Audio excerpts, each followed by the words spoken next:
নমস্কার বন্ধুরা, বাংলার ইনভেস্টর ইউটিউব চ্যানেলে আপনাদের সকলকে স্বাগত জানাই। প্রথমে চ্যানেলে এসে থাকলে অবশ্যই চ্যানেলটা সাবস্ক্রাইব করে রাখবেন এবং তার সঙ্গে সঙ্গে পাশে থাকা বেল আইকনটা টিপে অল অবশ্যই সিলেক্ট করে রাখবেন। আজ একটা আপকামিং আইপিও নিয়ে কথা বলতে চলেছি। মার্কেট যেই বাড়তে শুরু করেছে, অনেক আইপিও কিন্তু লাইন দিয়ে মার্কেটে আসতে শুরু করেছে। আর তারই মধ্যে একটি আইপিও এই বোরানা ওয়েভিং টিমস, যেটা মার্কেটে বোরানা ওয়েভস নামে লিস্ট হবে, সেই আইপিওটা নিয়ে আজকে কথা বলবো। এই আইপিওতে অ্যাপ্লাই করলে কেমন হবে, এই আইপিওতে অ্যাপ্লাই করাটা উচিত হবে কিনা, এই আইপিও জিএমপি কেমন আছে, এইগুলো সব এক এক করে আলোচনা করব। প্রথমেই যদি দেখেন, এই শেয়ারটার বর্তমান জিএমপি চলছে 29%। মানে যদি মার্কেটের বর্তমান পরিস্থিতি বজায় থাকে তাহলে শেয়ারটা 29% প্রিমিয়ামে মার্কেটে লিস্ট হতে পারে। আর সেই হিসাবে যদি দেখি, রিটেলদের এক একটা ছোট ছোট লট থেকে 15,000-এর নিচে, আর এইখানে যদি 15,000-এর লট অ্যাপ্লাই করে আপনি এর একটা অ্যালটমেন্ট পেয়ে যান, তাহলে সেইখানে আপনার প্রায় 4,000 টাকার কাছাকাছি লাভ হতে পারে। তবে কখনোই আইপিওর এই যে জিএমপি সেটা দেখে অ্যাপ্লাই করা উচিত নয়, কারণ এই যে জিএমপি সেটা সবসময় পরিবর্তিত হতে থাকে। এই যে 29% আছে দেখছেন, এটা যে কোনো মুহূর্তে 49% হয়ে যেতে পারে, বা যে কোনো মুহূর্তে পরে 9% হতে পারে, এমনকি মাইনাসও চলে যেতে পারে। তাই কোনো কোম্পানির আইপিওতে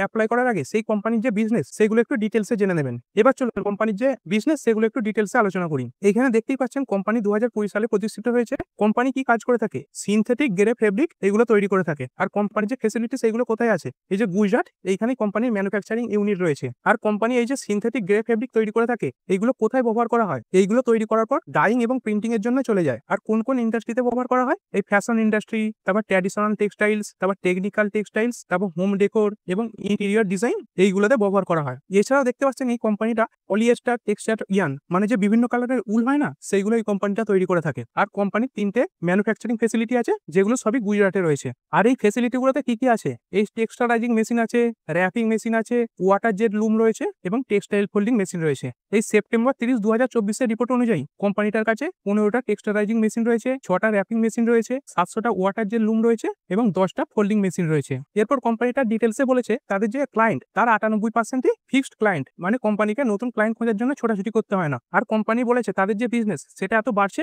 যার কারণ হচ্ছে তাদের যে কোয়ালিটি সেইগুলো যথেষ্ট ভালো। আর কোম্পানি 2021 থেকে 2024-এর মধ্যে তাদের যে প্রোডাকশন ক্যাপাসিটি সেটা 4 গুণ বাড়িয়েছে এবং এই কোম্পানিটা প্রতি বছর 220 মিলিয়ন মিটার ফেব্রিক তৈরি করে থাকে। এরপর কোম্পানির ফাইন্যান্সিয়াল একটু দেখে নেবো। কোম্পানির অ্যাসেট দেখতে পাচ্ছেন 2022-এ 31.90 কোটি টাকা। এইখানে যা অ্যামাউন্ট আছে সব কোটিটাই আছে এবং তারপরে প্রায় 33 কোটি মতো বেড়ে হয়েছে 74 কোটি টাকা, তারপরে 137 কোটি, তারপরে 149 কোটি। এই অ্যাসেট যে দেখতে পাচ্ছেন 2024-এ 149 কোটি, এটা শুধুমাত্র এই 2024-এরই অ্যাসেট নয়, এইগুলো পরপর যোগ হয়ে এসেই এই 149 কোটি হয়েছে। তবে যদি এই রেভিনিউ গুলো দেখেন, এইগুলো কিন্তু প্রতি বছরের ডিটেলস। এইখানে যেমন 31শে মার্চ 2022-এ কোম্পানির রেভিনিউ 42.36 কোটি টাকা এবং শুধুমাত্র 2023-এ কোম্পানির যে রেভিনিউ সেটা হয়েছে 135 কোটি। মানে এখানে দেখতে পাচ্ছেন কোম্পানির যে রেভিনিউ সেটা 3 গুণ জাম্প দেখিয়েছে। তারপরে দেখুন হয়েছে 199 কোটি, তারপরে 215 কোটি এবং কোম্পানির যে প্রফিট আফটার ট্যাক্স বা পিএটি সেটা 1.80 ছিল, যেটা বেড়ে হয়েছে 16 কোটি, তারপরে বেড়ে হয়েছে 23 কোটি এবং তারপরে হয়েছে 29 কোটি। এবং কোম্পানির যে নেট ওর্থ বা মোট সম্পদ সেটা হচ্ছে 1.81 কোটি ছিল, তারপরে বেড়ে হয়েছে 24 কোটি, তারপরে 47 কোটি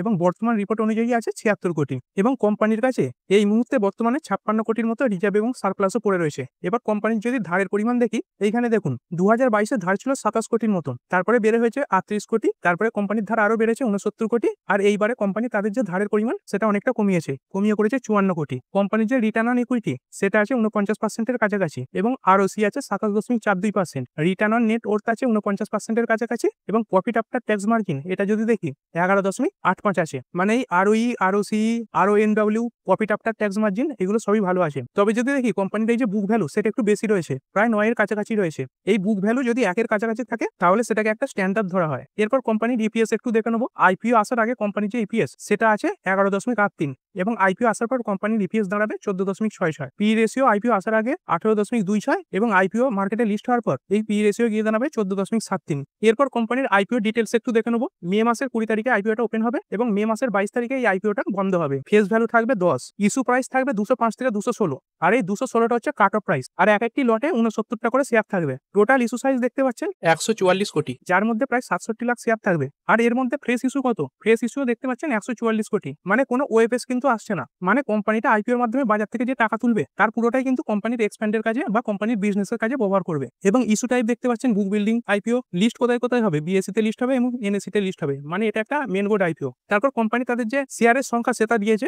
এখানে আইপিও আসার আগে এই সংখ্যক শেয়ার থাকবে এবং আইপিও আসার পরে এই শেয়ারটা বেড়ে দাঁড়াবে এইটা। এরপর যদি শেয়ার হোল্ডিং কোটা দেখি, এই যে কিউআইবি আছে, কোয়ালিফাইড ইনস্টিটিউশনাল বায়ার, তাদের জন্য 75% পর্যন্ত কোটা থাকবে। রিটেল যারা আছে তাদের জন্য 10% পর্যন্ত থাকবে, মানে রিটেলের যে কোটা সেটা খুবই কম। এবং এইচএনআই যে আছে হাই নেট ইন্ডিভিজুয়াল তাদের জন্য থাকবে 15%-এর কাছাকাছি। এরপর আবার কোম্পানির ওপেন ডেট দিয়েছে, এখানে মে মাসের 20 তারিখে ওপেন হচ্ছে, মে মাসের 22 তারিখে বন্ধ হচ্ছে। যদি আপনার ভাগ্যে আইপিও লাগে তাহলে সেটা অ্যালট হয়ে যাবে মে মাসের 23 তারিখে, আর যদি আইপিও না লাগে তাহলে আপনার টাকা মে মাসের 26 তারিখে রিফান্ড হয়ে যাবে। আর আপনার ডিম্যাট অ্যাকাউন্টে এই শেয়ার ক্রেডিট হবে মে মাসের 26 তারিখে। আর টেন্টেটিভ লিস্টিং মানে এই দিনে মে মাসের 27 তারিখে শেয়ারটা মার্কেটে লিস্ট হতে পারে এবং আমাদের ইন্ডিয়ান শেয়ার মার্কেটে আরো একটি নতুন কোম্পানি ট্রেড করতে শুরু করবে। আর এই আইপিওর কাট অফ টাইম থাকবে মে মাসের 22 তারিখে বিকাল 5টা পর্যন্ত। মানে এই আইপিওতে আপনি যদি অ্যাপ্লাই করে থাকেন তাহলে এই সময়ের মধ্যে আপনাকে ইউপিআই যে ম্যান্ডেট রিকোয়েস্ট আছে সেটাকে অ্যাকসেপ্ট করতে হবে। এরপর লট সাইজ দেখে নেবো।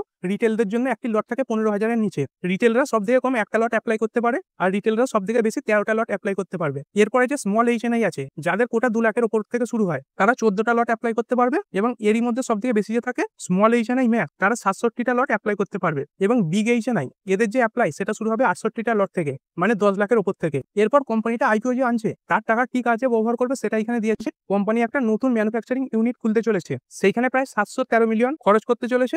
এবং ওয়ার্কিং ক্যাপিটাল রিকোয়ারমেন্ট মানে কাজ চালাবার জন্য যে টাকার দরকার হয় সেখানে 265 মিলিয়ন ইনভেস্ট করতে চলেছে। এবং 3 নম্বরে দিয়েছে জেনারেল কর্পোরেট পারপোজ মানে সাধারণ ব্যবহারের জন্য। তো এরপরে প্রশ্ন, আপনি এই আইপিওতে অ্যাপ্লাই করবেন কিনা? দেখুন, আপনি যদি শুধুমাত্র লিস্টিং গেনের জন্য অ্যাপ্লাই করতে চান তাহলে করতেই পারেন। বর্তমান পরিস্থিতিতে কিন্তু জিএমপি ভালো আছে 29%-এর কাছাকাছি।